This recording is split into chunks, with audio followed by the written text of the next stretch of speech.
नमस्कार, बहुत स्वागत है आप सबका। मैं पुनीत पाठक हूं और लेकर आया हूं आपके लिए मुद्दा गरम है। ये मुद्दा वाकई हम सब लोगों के लिए गरम होने के साथ थोड़ा दुखदाई भी है। अभी आप समझ जाएंगे कि क्यों मैं ऐसा बोल रहा हूं। दरअसल साल के पहले दिन से लेकर साल के अंतिम दिन तक अगर किन्हीं खबरों में हम एक रूपता देखते हैं तो वो है बढ़ता हुआ क्राइम, चढ़ता हुआ क्राइम ग्राफ और बढ़ती हुई चाकूबाजी की घटनाएं। इसके पीछे के कारण अगर आप टटोलें वो भी सबको पता है। सूखा नशा, नशे का अवैध कारोबार, युवाओं में बढ़ती हुई लत और एक इसे प्रदर्शित करने की एक ललक जो आज के रील्स के दौर में हम खूब देखते हैं कि क्राइम आप करें और फिर उसे शोकेस करें, उसे प्रदर्शित भी करें। तो आज राजधानी रायपुर में चाकू का एक और कांड सामने आया साल के आखिरी दिन, और इस तरीके से साल का ये अंतिम दिन भी लहूलुहान दिखा है राजधानी में। एक नहीं, दो मर्डर हो गए, साथ में एक अपहरण की घटना भी सामने आई। पूरे साल भर चाकू की दहशत में जीता रहा राजधानी और उसके लोगों का क्या हाल होगा आप समझ सकते हैं। साल के अंतिम दिन ये खबर आई है, जबकि शाम की तैयारियां लोगों ने कर रखी हैं सेलिब्रेशन की, तब और चिंताएं बढ़ जाती हैं। लोग परिवार के साथ, मित्रों के साथ या कई बार ऑफिस वालों के साथ निकलते हैं। ऐसे में चाकू चलने की घटनाएं और मौत का ये जो सिलसिला है कहां जाकर थमेगा। नए साल में क्या आप उम्मीद करेंगे? क्या नए साल में भी यही कहानी होने वाली, या चाकू की धार कानून के आगे जरा कुंद पड़ेगी, उस पर लगाम कसी जाएगी? पिछले दिनों कुछ प्रयास हुए थे, ये भी हमने दिखाया था, लेकिन आज फिर कुछ सवाल हैं जिन पर बहस करेंगे।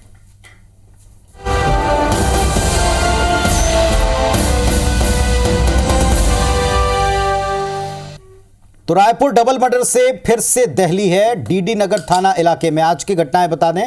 चंगोरा भाटा में घनी बस्ती के बीचों बीच दो लोगों में देर रात उनकी हत्या करने के बाद सनसनी फैल गई। डबल मर्डर की इस वारदात से पूरे इलाके में सवाल ही सवाल हैं। पुलिस की गश्त पर, पुलिस की व्यवस्था पर, पिछले दिनों जो उठक बैठक लगवाई थी, ऐसे चाकूबाजों को बुलाकर हिदायत दी थी, उस पर। जहां डबल मर्डर की वारदात हुई है वहां इस बात को लेकर दहशत है। उस मैदान के चारों ओर मकान बने हैं। रात करीब 10:30 बजे के आसपास की घटना है। पुलिस के मुताबिक आपसी रंजिश, आपसी विवाद इस हत्या की वजह बताया गया। पुलिस ने शराब की बोतलें मौके से जब्त की हैं, यानी नशे में या नशे के लिए या नशे की वजह से ये वारदात हुई। असल वजह क्या है, क्या कारण था, ये पता नहीं चल पाया अभी तक। विवाद के बाद में एक युवक की मौके पर मौत हो गई चाकूबाजी में, जबकि जो दूसरा युवक है वो अस्पताल में जाकर उसने दम तोड़ दिया। इस मामले में 6 आरोपी हिरासत में लिए गए हैं। आरोपियों ने पुलिस के सामने हत्या करना कबूल कर लिया है। जल्दी ही पुलिस कहती कि इसमें सारी वजहों का खुलासा कर देगी।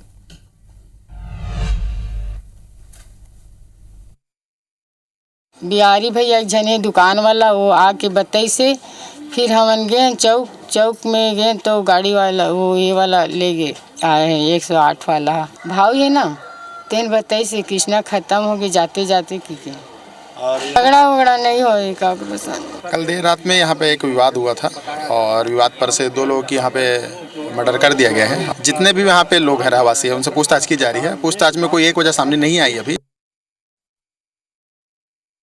जब से ये सरकार बनी है तब से छत्तीसगढ़ को इस सरकार ने अपराध का गढ़ बना दिया, लेकिन सरकार झूठे आंकड़े पेश कर प्रदेश की जनता को गुमराह करने का काम कर रही है और सरकार बिल्कुल चूड़ी पहनकर बैठी हुई है।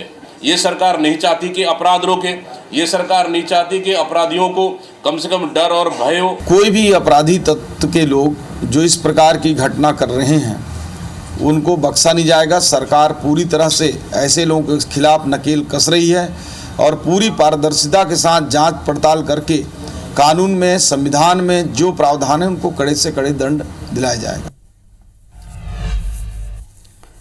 अब कुछ सवाल हैं आज के जो साल के पहले दिन से लेकर अब तक मुंह बाएं खड़े हैं। ये सवाल क्या है?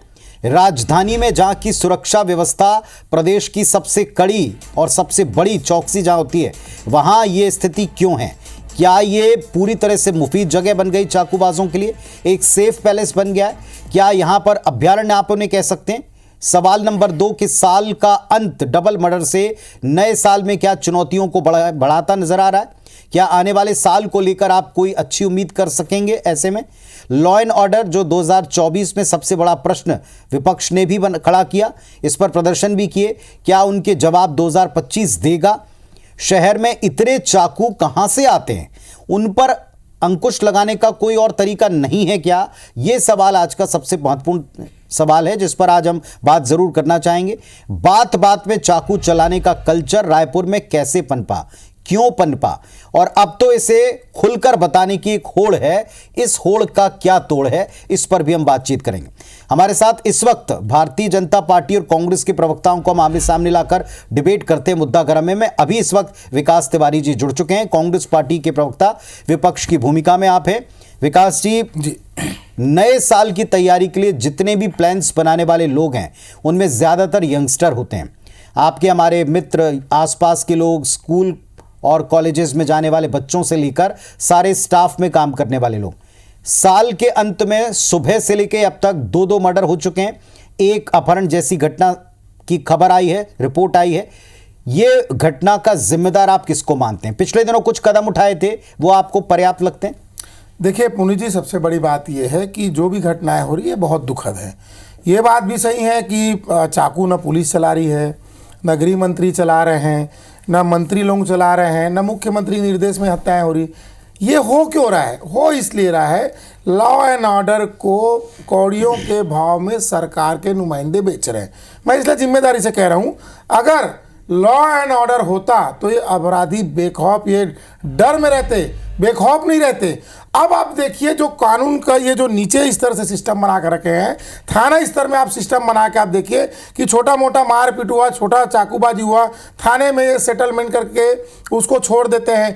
थानेदार क्यों सेटलमेंट कर रहे हैं? मोटा अमाउंट दे के बैठ के आया है। उसके ऊपर वाले सेटलमेंट क्यों कर रहे हैं? वो मोटा अमाउंट दे के बैठ के आए।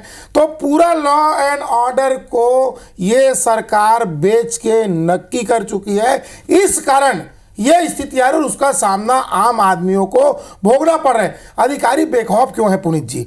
मैं जैसे आप और मैं एक सामान्य नागरिक हैं, हमको कानून का डर है, लेकिन निचले तबके में आप आइए, जो लोगों को संरक्षण देने का काम कानून के लोग ही कर रहे हैं, वो इन तमाम चीज़ों को, वारदात को दे रहे हैं। अवैध शराब लगातार कांग्रेस पार्टी के प्रदेश अध्यक्ष दीपक बैज, नेता प्रतिपक्ष चरणदास महंत कह रहे हैं, बता रहे हैं कि लगातार अवैध शराब, सूखा नशा, लगातार फैंसी डील, कोरेक्स, कोडीन गली गली में उपलब्ध हो रहा है। कौन उपलब्ध करा रहा है? प्रशासन तो करा रहे हैं ना, मोटा अपना कमीशन ले रहे हैं। इस कारण ये घटनाओं को अंजाम अपराधियों को मालूम है कि हमको अपराध करने के बाद यहाँ पकड़ने वाला कोई भी कानून नहीं है, क्योंकि शायद सरकार ने कानून को बेच दिया है। इसलिए लॉ एंड ऑर्डर पूरी कदर से चरमरा गया है। विकास जी, एक तरफ होते एक चूंकि आप विपक्ष में, एक आपका दायित्व भी बनता है, लेकिन उससे भी बड़ा दायित्व है कि आप युवा हैं और आज की यंग जनरेशन के बड़े भाई समान हैं। आपको लगता क्या है? आज आप देखें, 2 सवाल सबके जहन में आते हैं, इतने चाकू इजीली कैसे मिल जाते हैं? आपने, हमने भी कुछ समय देखे हैं, लेकिन क्या उस समय एक मन में संकोच होता था? उस समय मन में घर का, परिवार का, अपने लोगों का थोड़ा ज़्यादा अंकुश हुआ करता था। अब उसका क्या कोई असर नहीं बचा? एक बात, अवेलेबिलिटी क्या बहुत ज़्यादा आसान हो गई है? दूसरी बात, तीसरा, चाकू चला के, लहरा के आप इसे दिखाते हैं। क्या ये प्रवृत्ति खतरनाक नहीं है? सिर्फ सरकारों को कोसना एक बात पुनीत जी, मैं इतने देर में एक भी लाइन सरकार को कोसा नहीं, मैंने तो स्पष्ट कहा है कि सरकार ने कानून को कौड़ियों के भाव में बेच दिया है और अधिकारी बिल्कुल बेखौफ बैठे हुए हैं। उनको कोई मतलब नहीं, अपना जो हिस्सा उनको आया वो ले लिए। अब रही बात, आप और हम भी कॉलेज पढ़े हैं, स्कूल पढ़े हुए हैं। आप जब खाकी वर्दी देखते थे तो आप भी डरते थे, मैं भी डरता था। आज ऐसी बात क्या आ गई है कि खाकी वर्दी वाले, कई ठो वीडियो फुटेज आप देखो तो पुलिस वाले ही अपराधियों के साथ हाथ मिला रहे हैं, बैठे पार्टी मनाते हुए दिखते हैं। तो ये तमाम चीज़ों से अपराधी बेखौफ और बेलगाम हो चुके हैं। एक दो ठो वो ड्रामेबाजी के लिए कान पकड़वा देना, किसी के बाल काट देना, इससे कानून, आपको गांधी के राह में, गांधीवाद में चलना पड़ेगा। आप बात देखिए कि धर्म के नाम पे जो एक उन्माद फैलाया जा रहा है, ये सभी जगह हो रहा है। कोई भी भगवा पहना, उस रंग को बदनाम करने का ये सरकार के और भाजपा के लोग साजिश कर रहे हैं। आप एक बात बताइए, राजधानी रायपुर में जब ये हाल है पुनीत जी, तो पूरे प्रदेश में बहुत सारी घटना मैं आपको जिम्मेदारी से कह रहा हूं, आपके हमारे सामने आती नहीं है। पुलिस के निचले स्तर के अधिकारी दबा देते हैं। मैं फिर निवेदन कर रहा हूं कि जो अपराधियों को संरक्षण देने का काम निचले तबके के अधिकारी कर रहे हैं और उन तबकों को वसूलने का काम जब तक सरकार बंद नहीं करेगी, लॉ एंड ऑर्डर सुधरेगा नहीं और ये घटनाएं रुकेंगी नहीं। और मैं हाथ जोड़ के, मुख्यमंत्री जी बहुत संवेदन सरलशील हैं, मैं उनसे निवेदन करता हूं कि ये जो अवैध शराब, अवैध सूखा नशा, कोरेक्स, फैंसी डील, कोडीन, ये सब बिक रहा है, मैं हाथ जोड़ के विपक्ष होने के नाते माननीय मुख्यमंत्री जी से मैं निवेदन करता हूं इसमें लगाम लगाई जाए ताकि एक सामाजिक ताना बाना बने और सब सुख समृद्धि शांति से विष्णुदेव साय के राज में रह सके। लेकिन आपने अभी एक चीज़, एक भगवा शब्द का जिक्र किया।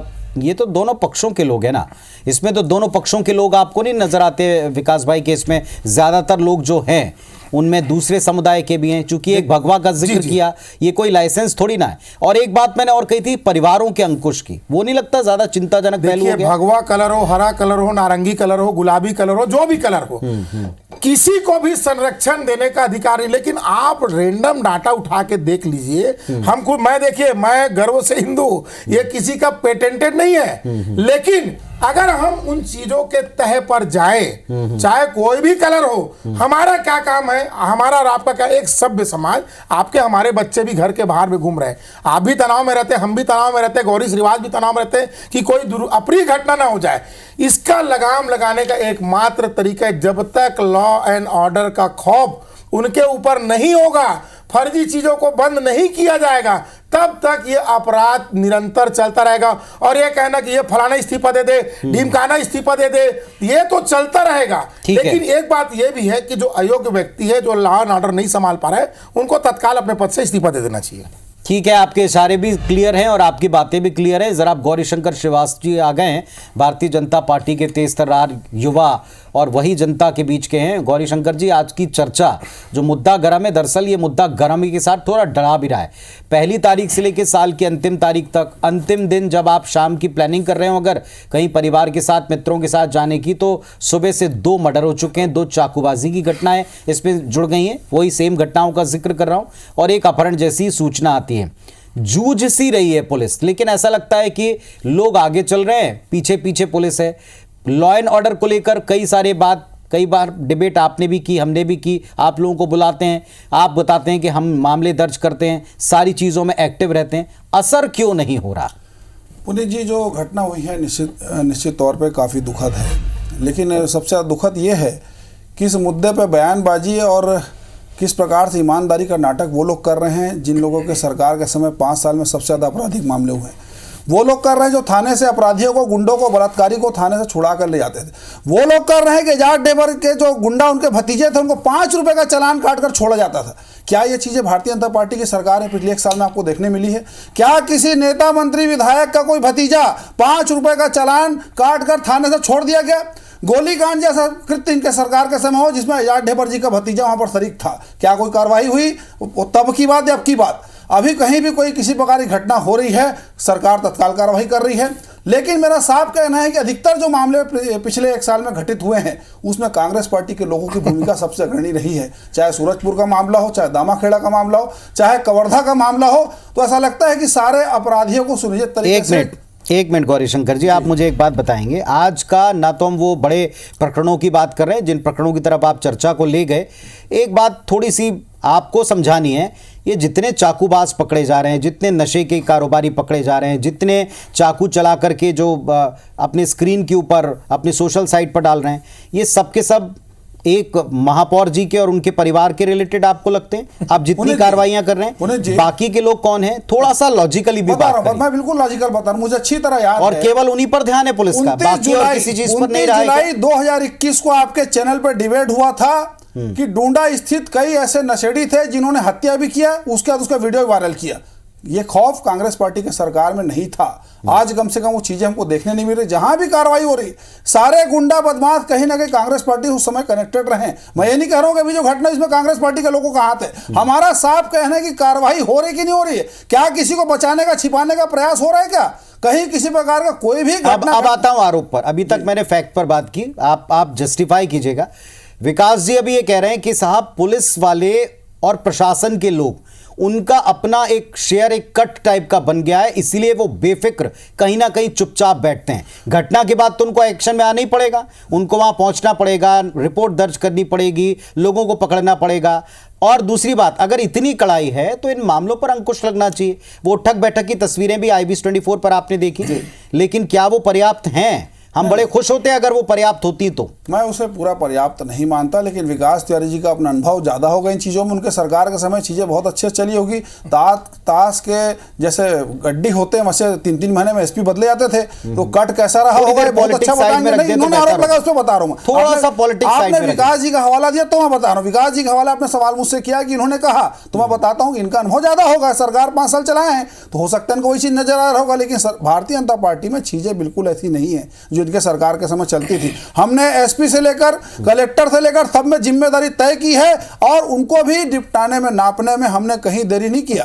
बड़ी से बड़ी कार्रवाई हमने की है। इनके सरकार के समय बड़े बड़े घटना होते थे, एक सिपाही का ट्रांसफर करने की बखत नहीं थी जी ताम्रध्वज साहू जी में। यह भी घटना हमने देखा, आप भी देखें, इसका गवाह पूरा प्रदेश का जनता रहा है। तो देखिए, मेरा साफ कहना है, घटना घटित हो रहा है वो अलग विषय है, कार्रवाई और तत्परता और सरकार की दृढ़ता क्या है अलग विषय है। तो हमारी सरकार के समय कम से कम तो गौरी शंकर जी, क्या ये बात मान ली जाए कि बाद वाले ही एक्शन होंगे, जो शुरुआत की चौकसी है, शुरुआत की जो चीजें हैं, जैसे और ये बात मैं एक शहरी के तौर पर पूछ रहा हूं, इसमें मैं BJP या कांग्रेस को नहीं लाना चाहता हूं, मैं आप दोनों को रायपुरियन मानता हूं, अपने आप को रायपुरियन मानता हूं, उस तरीके से पूछ रहा हूं। सबसे सेफ जहां सरकार हो, जहां पुलिस मुख्यालय हो, वहां अगर इतना खौफ नहीं है, इतने अनुशासन के बाद जैसा आपका दावा है, तो फिर एक चिंता नहीं बनती। पुनीत जी, पिछले 15 दिन पहले मरीन ड्राइव में एक मर्डर हुआ, चाकूबाजी हुई। आपके चैनल पर डिबेट में हम लोग बैठे थे, सरकार तक के बात गई।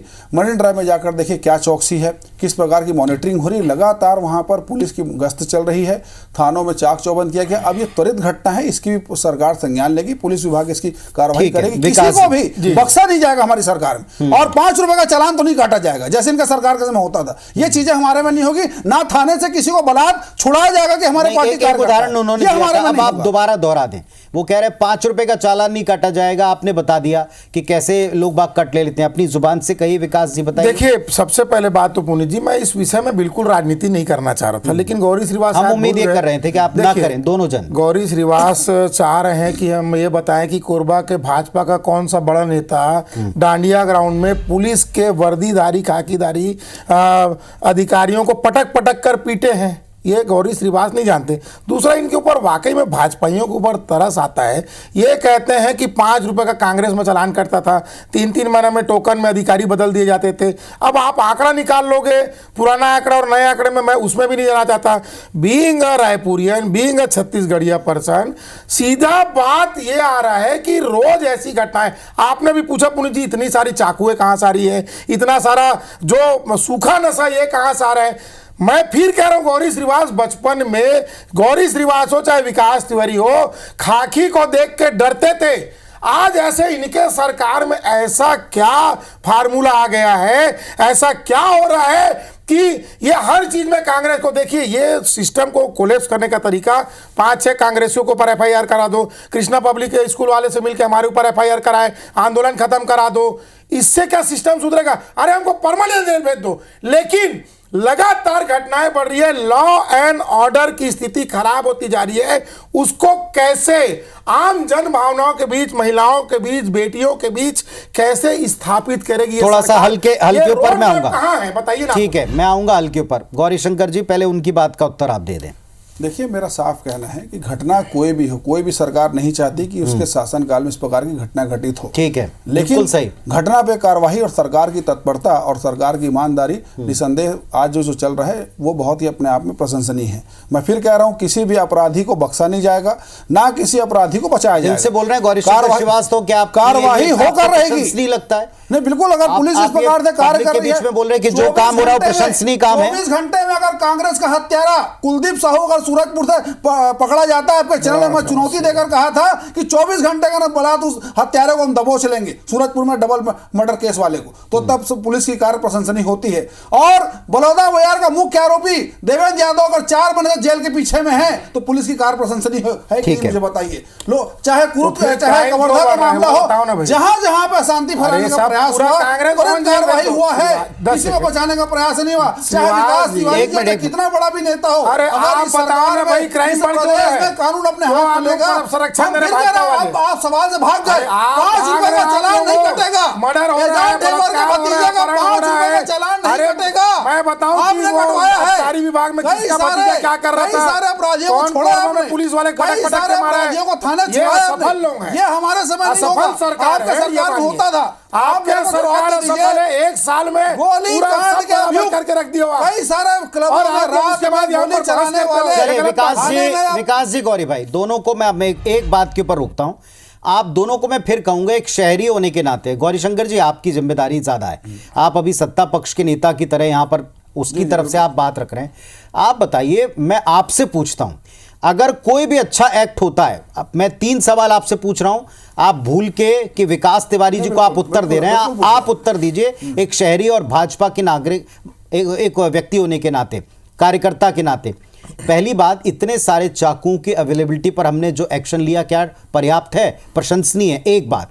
नंबर दूसरी बात, क्या सूखा नशा जिसमें आज की युवा पीढ़ी बर्बाद है, चाकू चलाते समय उनको किसी बात की सुध नहीं, डर में बाद में लाऊं, सुध ही नहीं है कि वो क्या कर रहे हैं, किस तरह का क्राइम।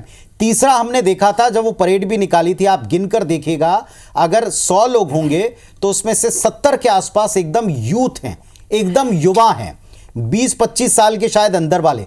क्या ये चिंता की बातें नहीं है? और उसको वो अपने सोशल साइट पर डाल रहे हैं।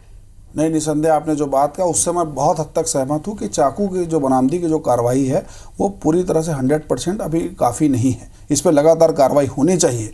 दूसरी महत्वपूर्ण बात आपने सूखे नशे को लेकर कहा, तो ये सरकार की भी जिम्मेदारी है, ये समाज की भी जिम्मेदारी है, परिवार की भी जिम्मेदारी है, सभी की जिम्मेदारी इसमें महत्वपूर्ण हो जाती है। अकेले सरकार के बूते की बात नहीं होती कि कोई व्यक्ति नशा का देखे, सरकार प्रेरित नहीं करे सूखा नशा करने के लिए, परिवार और समाज की भूमिका भी इसमें अग्रणी होनी चाहिए। तीसरी महत्वपूर्ण बात आपने कहा कि जो कार्रवाई यूथ हो रहा, तो ये बात भी बिल्कुल सही बात कि आज जो नशे की गिरफ्त और अधिकतर जो अपराध हो रहे हैं वो युवा वर्ग के सबसे ज़्यादा उसमें शामिल है। इस ओर हमको दिशा देने की प्रयास करने पड़ेंगे और कड़े कानून ही बनाने पड़ेंगे। अभी जो कानून है इसका फायदा उठाकर बहुत सारे अपराधी जमानत का लाभ लेकर छूट जाते हैं। अब चूंकि गौरीशंकर जी ने अभी कहा कि पुलिस का कार्य प्रशंसनीय, हम पुलिस के विरोधी नहीं है, हम भी उनके उतने ही अपने जितने आप हैं पुलिस, लेकिन आपको लगता है कि ये काम पर्याप्त हैं या जितने एक्ट हम कर पा रहे हैं, ये चाहे चाकूबाजी की मिलने की घटना है। नंबर दूसरा, जो आप यूथ के ऊपर एक्शन ले रहे हैं, उठक बैठक लगवाने वाला। नंबर तीसरा, उनका प्रदर्शन, उनका खौफ खत्म हो जाना खाकी का, इसके लिए कुछ तो करना पड़ेगा ना। और ये काम सिर्फ समाज से, परिवारों से हो पाएगा। बहुत सारे अभी और भी कड़े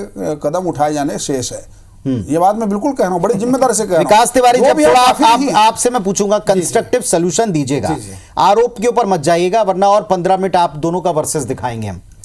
बहुत सीधी बात है, अगर इस डिबेट को जो जनहित के लिए है, प्रदेश हित के लिए है, उसमें जो सीधा सुझाव है पुनीत जी, वो ये है कि लॉ एंड ऑर्डर को जो कड़ाई से अनुपालन कराने वाले पुलिस अधिकारी, मैं बता रहा हूँ पुलिस में भी अच्छे से अच्छे अधिकारी हैं, इनको फ्री हैंड छोड़ा जाए, इनसे वसूली बंद किया जाए, इनको पद देने के लिए जो लगातार जो रेट लिस्ट बना के रखे हैं सरकार ने, इसको खत्म किया जाए, क्योंकि लॉ एंड ऑर्डर से ही पूरे प्रदेश का एक जो खाका है वो खींचा जाता है। और मैं पूरी जिम्मेदारी से कह रहा हूं, अच्छे पुलिस अधिकारी इसलिए काम नहीं कर पा रहे हैं क्योंकि पिछले 1 साल में जिस अंधाधुंध हिसाब से कमीशन खोरी बढ़ गया भाजपा सरकार में, इसके कारण चाहे जो भी अधिकारी वर्ग हो और भी, लेकिन पुनीत जी सबसे बड़ी बात ये स्वास्थ्य और शिक्षा और ये लॉ एंड ऑर्डर, इसमें सरकार खाना पीना बंद कर दे, ऑटोमेटिक सिस्टम। अब मेरे को जवाब लेने दे जी, गौरीशंकर जी। जिनके शासनकाल में 5-5, 6-6 IPS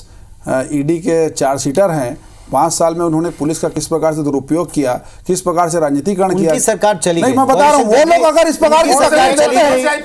अरे भाई सरकार चली गई। मेरा साहब कहने एक मिनट कौन से अधिकारी? अरे भाई 5-5 6-6 IPS आपके समय के, आपके समय के। अरे मैं कई नाम है भाई, कई नाम है, कई नाम है भाई। आप इतना नादान बनने के बचा रहे, अब आप बचा रहे हैं, अब आप बचा रहे हैं, बचाने का काम कर रहे हैं। जैसी मैंने आईना दिखाया, आप चैनल बैठ के आप तकरीर बहुत अच्छा दे रहे हैं। अरे भाई सुनिए, ये देखो झूठ नाम निकलवाने की कोशिश मत कीजिए, पूरा प्रदेश जानता है। यही बात है। डर नहीं रहा हूं मैं बड़ी जिम्मेदारी से कह रहा हूँ। 5-5 6-6 खुली चुनौती है। चलो आपको रानू साहू से लेकर कौन सा यही बोलता थे आप, कई IPS, कई IAS, 4 सीटर है। मत कीजिए, मेरा साहब कहना है। एक मिनट विकास जी, गौरी शंकर जी,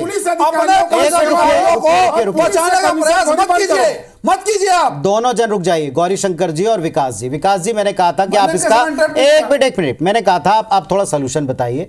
अब मैं गौरी शंकर जी से पूछता हूं, विकास जी आप थोड़ा खामोश रहिए जी, आप उत्तर दीजिए। क्या सिस्टम में कोई करप्शन का खेल चल रहा है? क्या कोई कट चल रहा है? ये बहुत गंभीर एलिगेशन है। आप उनका इसलिए मत गिनाइए, थोड़ी देर के लिए उनकी सरकार, अगर ये सब चल रहा था तो जनता ने उनको उनकी जगह दिखाई ना। अब आपकी बारी। कहना है ऐसा कुछ चल रहा है तो विकास तिवारी जी चैनल पे इस प्रकार का भोपू बजाने की अभी क्या चल रहा है वो आप बताइए ना। वही बोल रहा हूं मैं, वो भोपू बजाने का बजाय कोई तथ्य दे, जो तथ्य हम देते थे, मैं दे रहा हूं, हम देते थे। बात नंबर 1, दूसरी महत्वपूर्ण बात है कि सिर्फ आरोप वो लोग लगा रहे हैं जिनके सरकार के समय कांग्रेस का गमछा बांधकर पुलिस अधिकारी कार्यवाही काम करते हैं। गौरी शंकर भारतीय जनता पार्टी के नेताओं पर वापस पीछे नहीं जाएंगे। फाइनल कमेंट में विकास तिवारी जी से लेता हूं। विकास तिवारी जी, कुछ घंटों बाद जब नए साल में प्रवेश करेंगे तो एक विपक्ष के नाते आप कंस्ट्रक्टिव बात बताओ, आरोप छोड़कर कंस्ट्रक्टिव बात बताओ।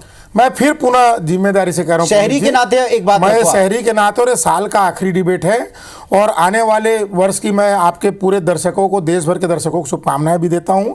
मेरा अनुरोध है, देखिए हम विपक्ष हैं, विपक्ष अनुरोध करते हैं कि माननीय मुख्यमंत्री सीधे सरल एक आदिवासी मुख्यमंत्री, हम उनका बहुत सम्मान करते हैं, लेकिन जो अच्छे पुलिस अधिकारी हैं उनको फील्ड में उतारा जाए और जो फील्ड में अच्छे पुलिस अधिकारी हैं उनको वसूली का टारगेट देना बंद किया जाए, उनको साफ काम करवाया जाए। कांग्रेस लगातार गौरी शंकर जी आएगी आपकी बारी आएगी। पहले सबूत दे पहले, ठीक है, चलिए गौरी शंकर जी अब आप अपनी बात रखिए, विकास जी अपनी बात रखिए। देखिए एक तो बीच में किसी का आप सलूशन दीजिएगा, मैंने उनसे भी मांगा था, उनके आरोप हैं, जनता उनसे पूछेगी। सॉल्यूशन ये है कि पिछली सरकार में बहुत सारे IPS को लूप लाइन में डाला गया था, उन IPS को हमने फील्ड में तैनात किया है, लगातार उनकी मॉनिटरिंग चल रही, गृह विभाग उसकी पूरी तस्दीक कर रहा है। तीसरी महत्वपूर्ण बात कि ऐसे किसी भी कोई आपको इसी प्रकार का सबूत मिलता है कि कोई कट ले रहा है, कोई अधिकारी भ्रष्टाचार कर रहा है, सबूत दे दीजिए, और नहीं तो सोशल मीडिया में डालिए, कार्रवाई नहीं होगा। आप दोनों जन एक बात आप सुनिएगा, ये बात आप अच्छी तरह, मैं फिर आपको जाते आते उसी बात जहां से मैंने आज की डिबेट शुरू की थी कि आज एक रायपुर के निवासी होने के नाते, एक छत्तीसगढ़ के वासी होने के नाते, जिम्मेदार शहरी होने के नाते, और एक मां, पिता, बाप, भाई, जो सबकी आज सबसे बड़ी चिंता है अपनी यूथ को घर से बाहर निकलने देने को लेकर, उस चिंता के खात्मे पर आप लोग भी घर में सोचिए कि क्या करें, कैसे नजर रखें कि जो अच्छी चीजों का जो खौफ हुआ करता था वो कम से कम वो रहे, वो पर्दा रहे, वो लिहाज रहे। और थोड़ा आपको भी सोचना सत्ता पक्ष को कि अगर इतने प्रयासों के बाद ये नहीं हो रहा तो कौन जिम्मेदार है, और उस पर बेबाक कार्रवाई करें। 25 ऐसा हो, इसकी तरफ आगे बढ़े, इसकी उम्मीद हम कर सकते हैं। फिलहाल आप दोनों को धन्यवाद, दोनों को बड़ी शुभकामनाएं। नमस्कार।